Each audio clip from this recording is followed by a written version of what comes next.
Hello friends, today we will learn Eggshell phonic. How to teach them in our class. Things we need. First, scissors, white and green paper strips, plastic eggshell, double-sided tape, pencil, yellow sheet and markers. Let's get started. First, take out the white strip. And now with the help of double tape, paste it inside the eggshell like this. So when it opens, it should pop out like this.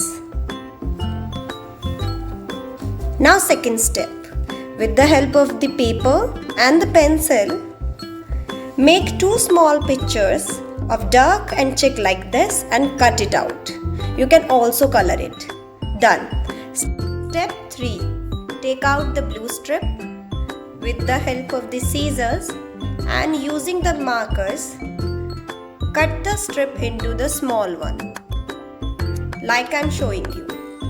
Make these cutouts and also paste the double-sided tape behind them.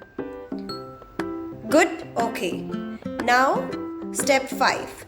These will be our final cutouts and with the tape on one side. Now we will paste it inside the eggshell.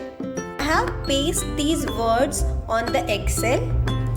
The words are ch, ik, pi, ak. When your child blends the onset with the rhyme and reads the word like chick, duck, he can open the egg to see if his decoding was correct. Similarly, make the eggshell of duck and its sound quack, quack. Quack, quack. Thank you.